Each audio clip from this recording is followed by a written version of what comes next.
Vamos a hablar ahora con un invitado importante. Vamos a continuar con este tema, pero con un invitado extra de este panel. Y que yo sé que la comunidad lo va a valorar, porque es una persona muy destacada, una voz del progresismo que para mí es muy importante y que a través del programa de La Base hace un aporte relevante no solo para su país, sino también para todo el cono y en la comunidad de los que sobran. Eres muy querido y por lo tanto queremos saludar a Manu Levin con este aplauso que nos acompaña desde España. Manu, bienvenido. Querido, ¿cómo estás? Bienvenido una vez más. Muchas gracias. Sí. Muchas gracias, compañeros. Muchas gracias por tus palabras, compañeros. Un placer estar con ustedes, como siempre. Oye, Manu, querido, estábamos hablando de lo que ocurrió ayer en la ONU. Teníamos, por supuesto, una discusión respecto al valor real, al valor de los medios y a muchos aspectos. Respecto fundamentalmente al discurso del presidente Boric. Valoramos su convicción, la dignidad que él coloca al defender, ¿cierto?, con una voz potente, lo que todos pensamos acá, que en Gaza hoy día hay un genocidio y que hay que frenar, ¿cierto?, esta ofensiva del gobierno de Netanyahu. Pero ¿cómo lo miras tú desde España? ¿Cómo ha sido recepcionado desde allá? ¿Qué valor le das también a estas palabras de Boris, que van muy en línea también de lo que dijo Petro y de lo que dijo Lula? Bueno, desde España... Aquí se nos dice, ¿no?, que España es el país que más hizo por Palestina del mundo, sí. Lo cual pues tiene mucho de propaganda, y hay que decir siempre que el sur global llegó primero y que gobiernos latinoamericanos y también países como Sudáfrica fueron los que lideraron el movimiento de los gobiernos contra el genocidio en Palestina. Sobre todo Sudáfrica, creo, que presentó una demanda contra Israel en la Corte Internacional de Justicia por genocidio, y bueno, pues también varios países latinoamericanos, también Cuba, Venezuela, también los que mencionabas, ¿no?, Brasil, Chile, Colombia, ¿no?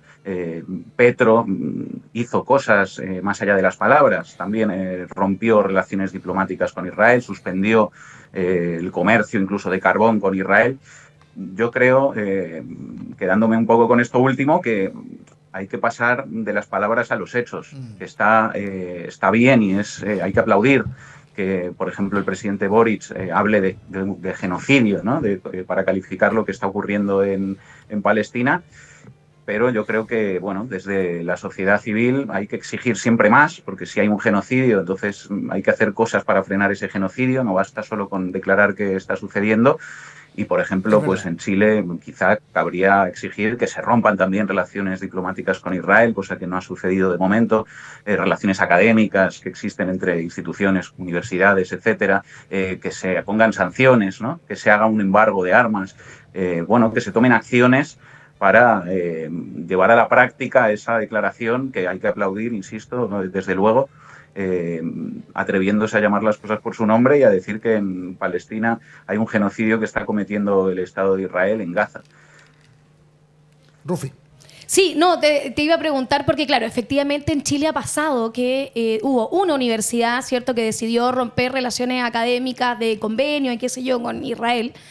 Pero la verdad es que Chile continúa con relaciones diplomáticas. Por lo tanto, a mí me gustaría que junto con ese dedito acusador diciendo queremos verlo, ¿cierto?, enjuiciado en una corte internacional, bueno, también entonces Chile decidiera romper relaciones con Israel. Ahora, hay una comunidad judía muy importante en Chile y muy poderosa, que no sé si son tantos en cantidad. No sé si, por lo menos en Chile, no sé si no son tantos en cantidad, pero son muy poderosos dentro de Chile.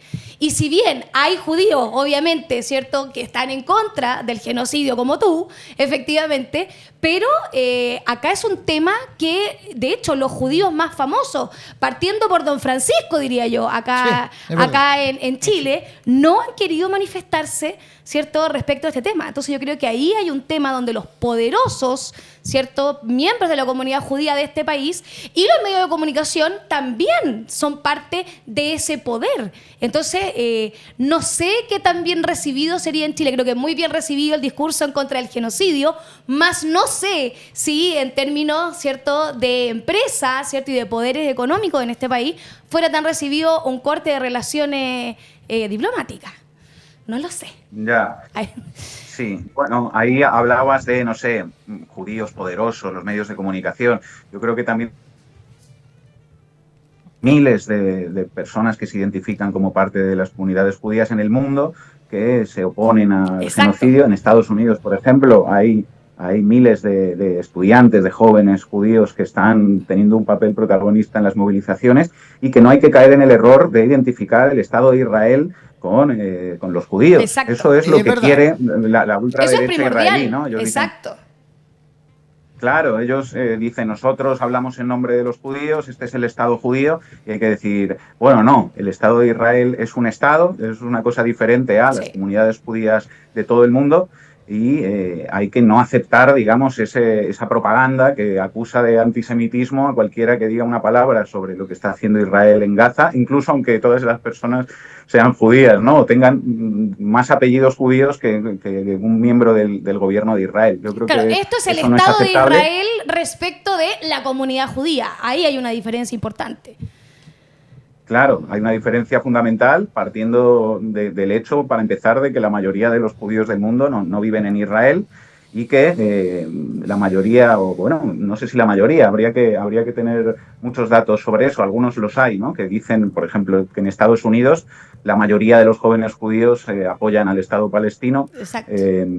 Eso ha cambiado mucho en los últimos años, pero insisto, hay que no aceptar, yo creo, esa premisa falsa de que el Estado de Israel representa a los judíos y que quienes venimos de esa historia y quienes somos descendientes de los judíos que fueron expulsados de Europa, pues tenemos la obligación de decir que no es en nuestro nombre y que Israel no representa a los judíos del mundo.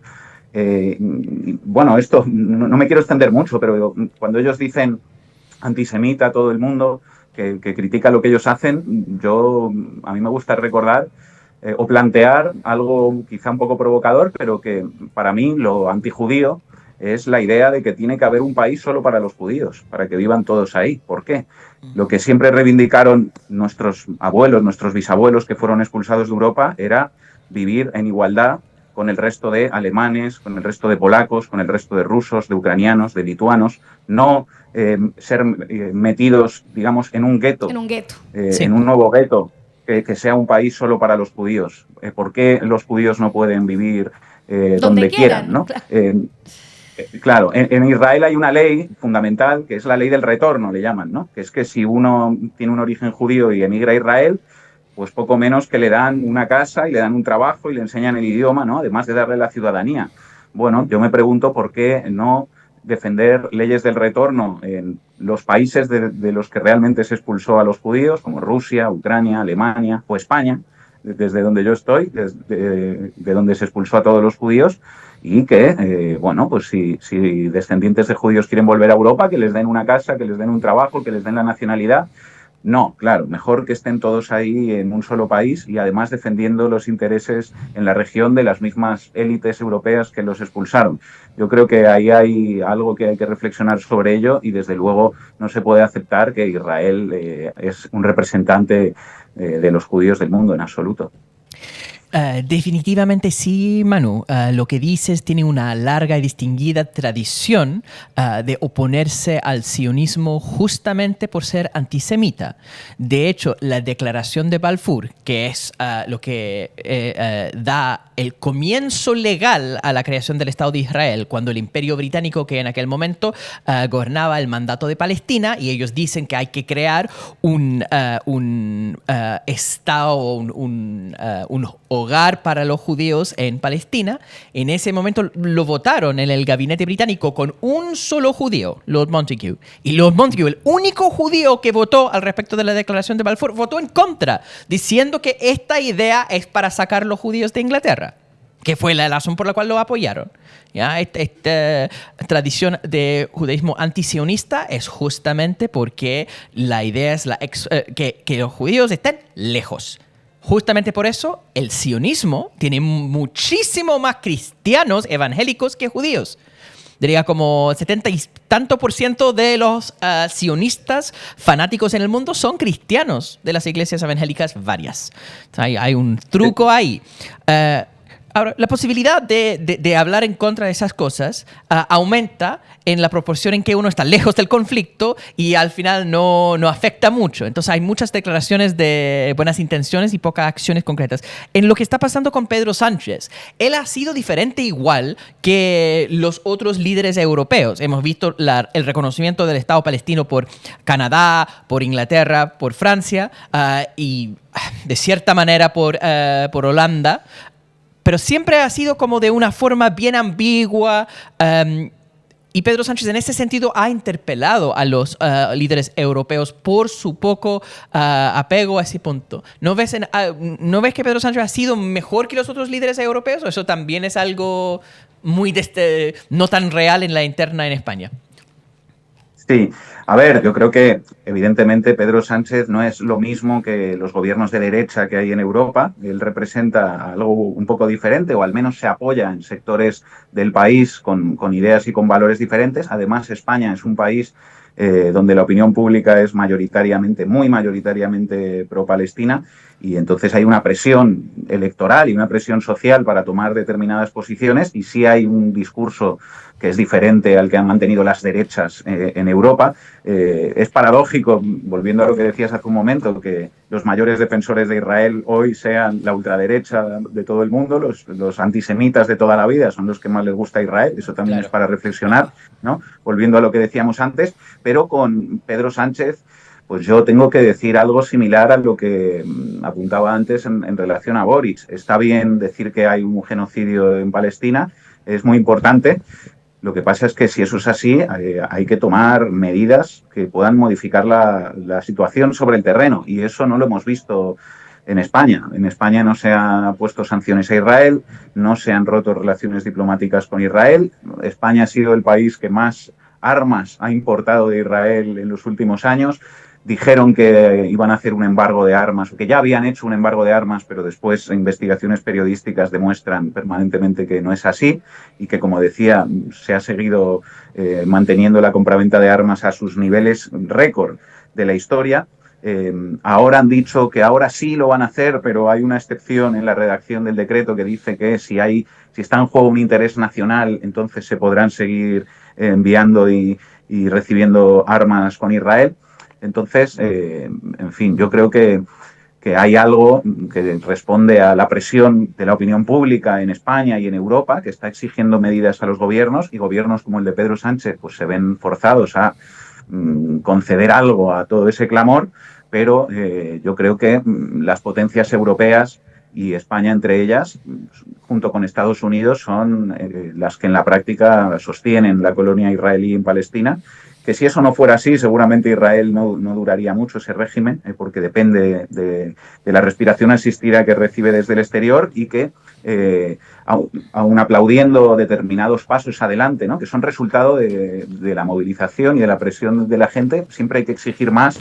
Y quienes, pues estamos viendo que esto es un crimen contra la humanidad y que la historia lo va a juzgar, porque además se está cometiendo en vivo y en directo ante los ojos de todos nosotros, tenemos que exigir que realmente se hagan cosas y no solo se digan cosas, sino que también se hagan cosas para evitar que esto siga sucediendo y para que caiga ese régimen. Yo, volviendo a lo de los discursos en la ONU, lo que dice Boric, lo que dice Pedro Sánchez, etcétera, hay cosas que son loables, pero yo creo que se siguen moviendo en un marco mental que es el de, pues que Israel tiene derecho a existir, tiene derecho a defenderse del terrorismo, pero lo está haciendo con ciertos excesos y que lo que tiene que pasar es que haya paz, ¿no? Y que siga existiendo el Estado de Israel y se haga una especie de Estado palestino, que serían unos bantustanes, así como los que se hicieron en Sudáfrica, claro, en la Sudáfrica del apartheid.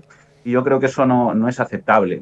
Creo que el régimen sionista debe caer igual que cayó el régimen nazi, igual que cayó el régimen supremacista blanco en Sudáfrica, y que ese es el escenario que tiene sentido reivindicar si uno se toma en serio, más allá de la propaganda, perdón por decirlo así, lo que está sucediendo en Palestina. Totalmente, Manu, muy de acuerdo contigo. Y bajo esa óptica también, compartiendo la visión crítica, ¿cuáles son los roles que debiera enfatizar el futuro o la futura secretaria general de la ONU, pensando en la postulación de Michelle Bachelet. Ya planteamos acá que tal vez sea una estrategia tener estas posiciones un poco más duras, pensando que es bastante difícil de que finalmente llegue a ese cargo por el veto que podría colocarle Estados Unidos. Pero ¿cómo analiza los desafíos de ese cargo y las competencias que ofrece Michelle Bachelet para cumplirlo?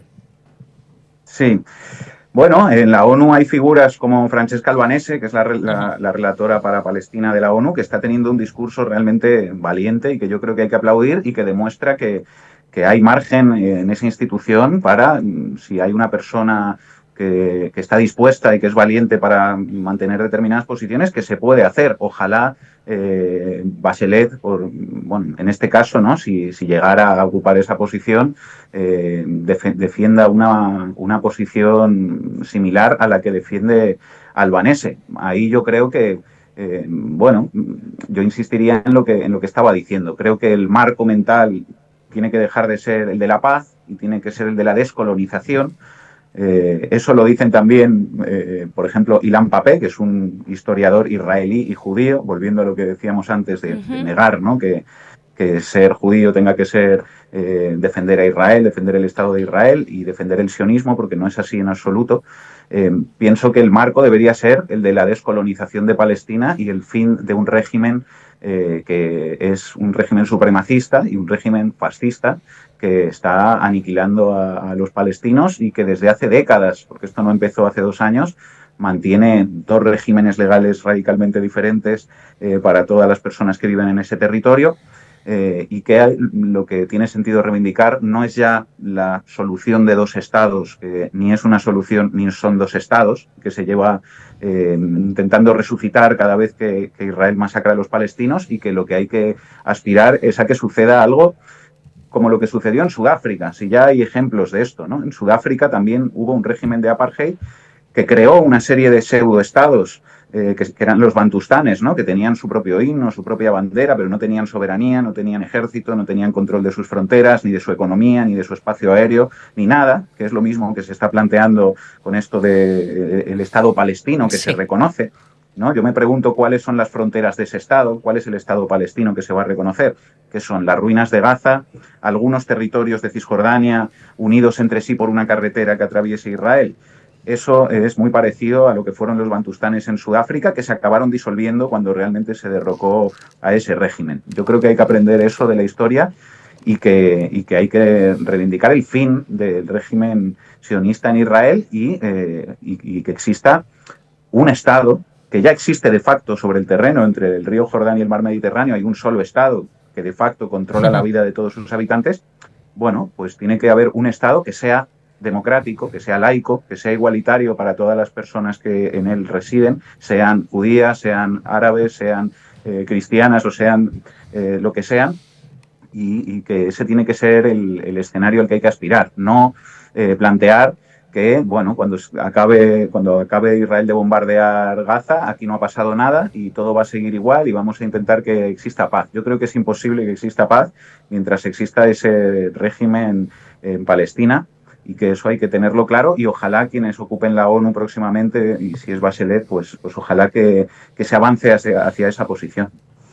Oye, antes de despedirnos, me gustaría tocarte un último tema que tiene que ver con el lawfare, con el avance de la ultraderecha también en Europa, que también tenemos algunos casos importantes en Latinoamérica, sí, ¿cierto? Justicia politizada también. Entonces, claro, que se mezclan aquí entonces los poderes judiciales, ¿cierto? La justicia, la prensa y la ultraderecha en este intento, ¿cierto?, por judicializar a las opiniones políticas que van en contra de la ultraderecha. Estos políticos que incomodan un poco al sistema, ¿cierto? Entonces, ¿cómo ves tú que está avanzando eso en Europa y estos casos que también tenemos en Latinoamérica? Ustedes lo siguen en su programa, estos casos. Sí, en Chile claramente con el caso de Daniel Jadwe, ¿no? Donde, pues su caso ha condensado los principales elementos del lawfare, la arbitrariedad y el acoso judicial, acusaciones sin sustento probatorio, abuso de la prisión preventiva, manipulación mediática, sincronización con el calendario electoral, donde todas las decisiones han ido coincidiendo y eso revela un interés político clarísimo, justo cuando hay procesos electorales, justo cuando se configuran candidaturas. Bueno, aquí en España también hemos tenido, por desgracia, experiencias en ese sentido en los últimos años.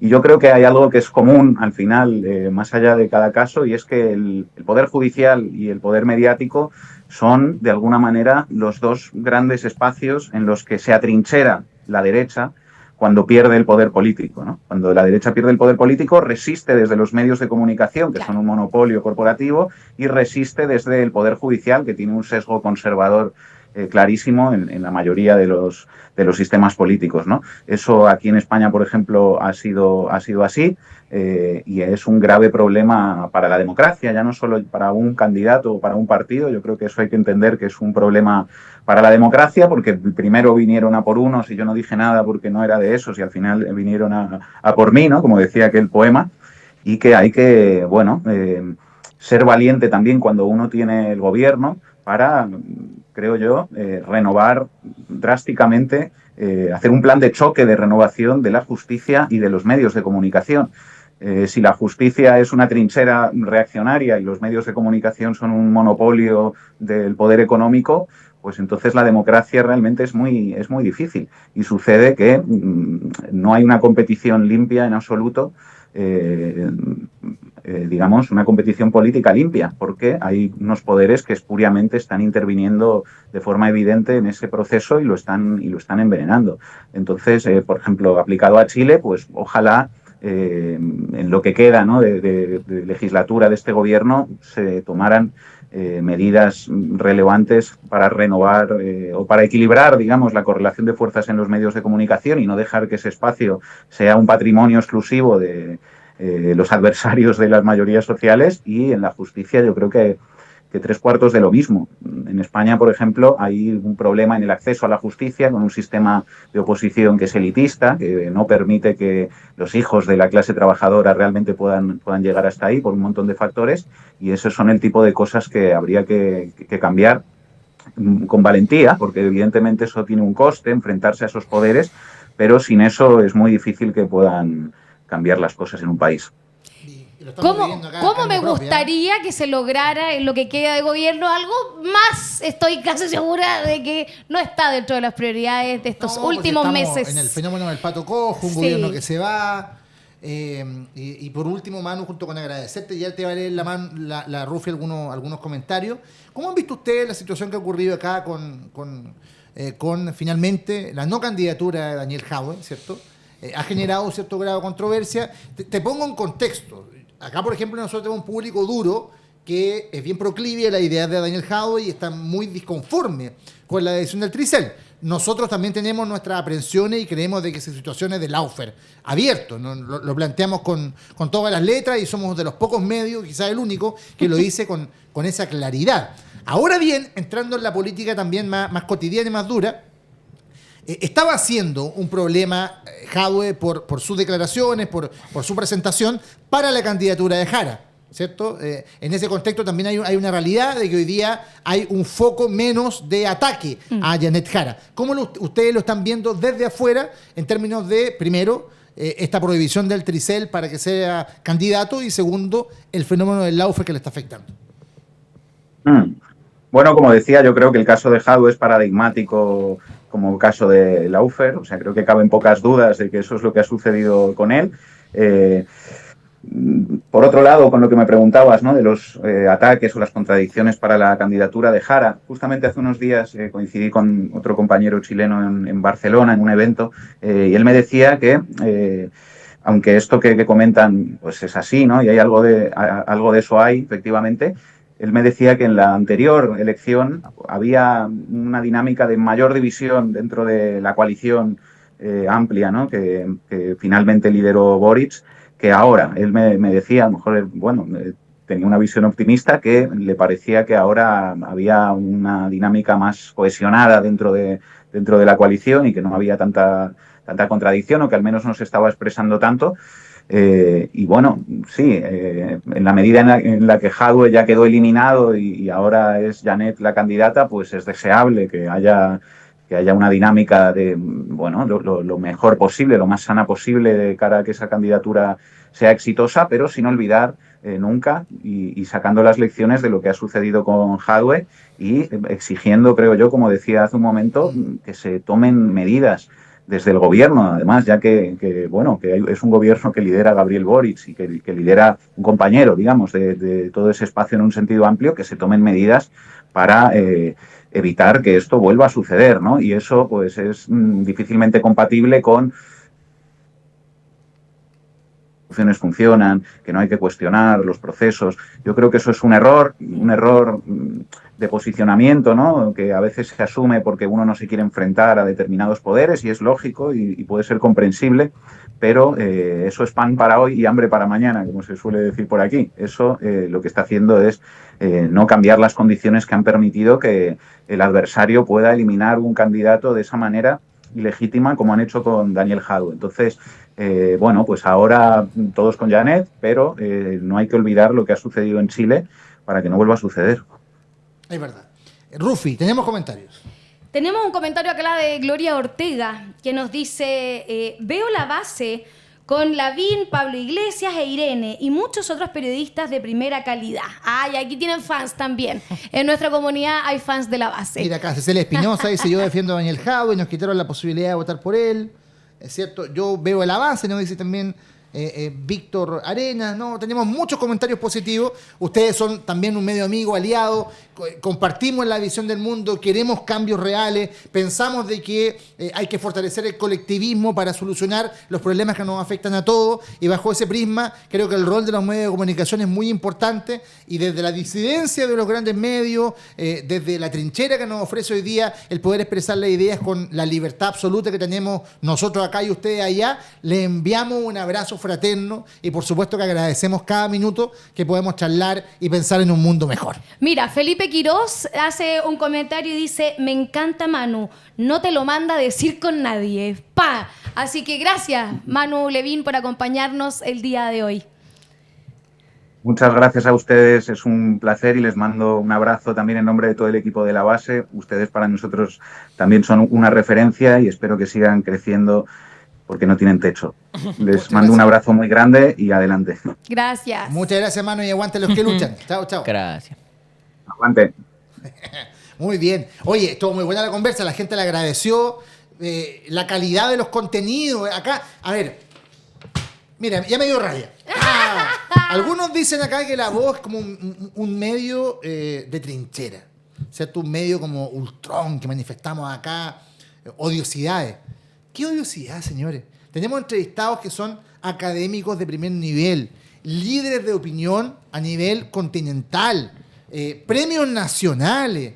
Le damos voces a los que habitualmente no están en los medios tradicionales con ideas que son importantes relevar, con temas que otros no tratan. Y siempre con un respeto a la condición humana y al que piensa distinto. Por lo tanto, de verdad, nosotros estamos años luz de aquellos que hacen de la comunicación y del análisis político una lucha de bases y de trincheras. Nosotros estamos por generar espacios de diálogo y fomentar, ojalá, la reflexión en nuestra comunidad. Pensamiento crítico, es todo lo que queremos. Pensamiento crítico, tal Nada como más. dice la Rufi. Nada más. Oye, igual es harto pedir, pero ese es nuestro camino. en nuestro camino. Vamos a estar también en un rato más. Ya llegó la invitada. Mira. Maravilloso. Catalina Vidal va a estar en un rato más con nosotros, que es candidata a diputada, pero yo, ¿sabéis qué? Oye, esta cuestión me da tanta risa. Porque... A propósito del offer, Sí, vamos con claro, el siguiente porque tema. Ustedes saben ya que el caso Sierra Bella, ¿cierto? Que fue articulado en este caso del Aufer gigante para que Iracy Hasler no fuera reelecta como alcaldesa de Santiago, lo que finalmente se logró, ha tenido unos cachetazos judiciales brutales para todos los que colocaron con una certeza jurídica inusual la posición de que acá habían delitos que se estaban cometiendo y había un pago excesivo y directamente había, algunos planteaban hasta un robo de plata. Bueno, la justicia en 2 instancias ya ha dicho que no hay ningún delito que investigar, que no hay nada que permita continuar con esta investigación y la ha cerrado.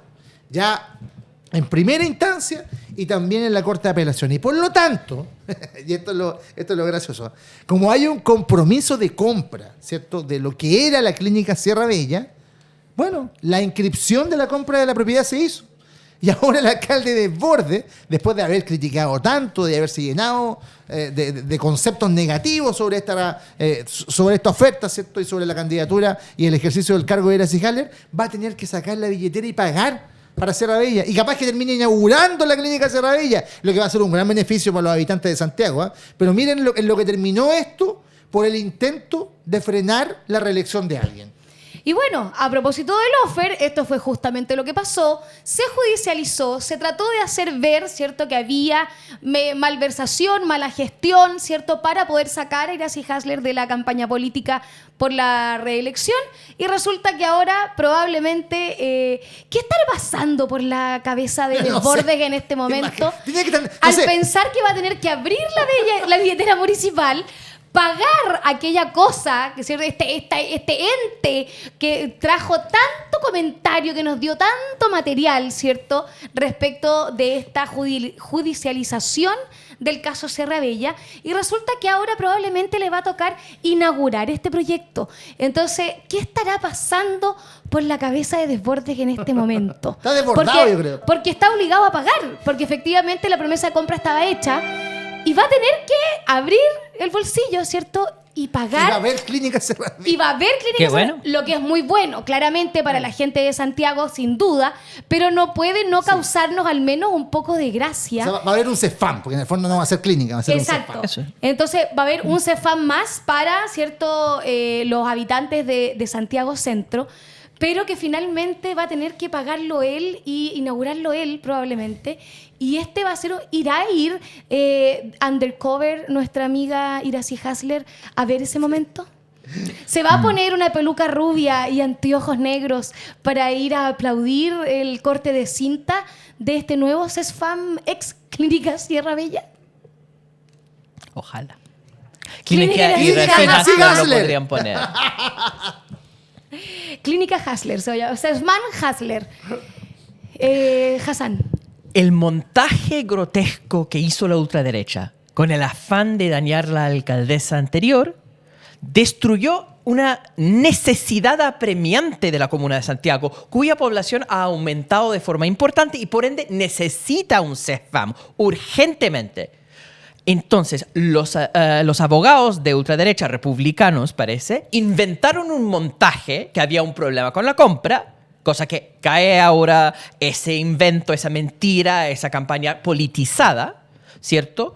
Pero Santiago Centro, con su población abultada, necesita urgentemente esta clínica. Qué bueno que lo vayan a comprar. ¿Ya? Entonces, el primer punto, hay que celebrar la compra de la clínica Sierra Bella porque Santiago Centro necesita más servicios médicos porque su población hoy día es mucho más grande. Como siempre debió haber sido, que desde un principio probablemente ya estaría en funcionamiento si es que no lo hubiesen entorpecido. Segundo punto, ¿cómo está funcionando el sistema judicial? Porque existen casos politizados donde jueces hermosillados, corruptos, fiscales corruptos, una Contraloría cómplice, dificultaron el proceso, ¿ya? Pero mientras que existen algunos casos que son politizados, porque hay toda la corrupción judicial con jueces, con sus conexiones, sus nexos políticos, también existe simplemente la justicia comercial, ¿cierto? Que es dos empresas, tienen controversias sobre quién tiene que pagar a quién, y la justicia, cuando no hay elementos políticos, fallan según la lógica comercial, simplemente según lo que está escrito en el contrato.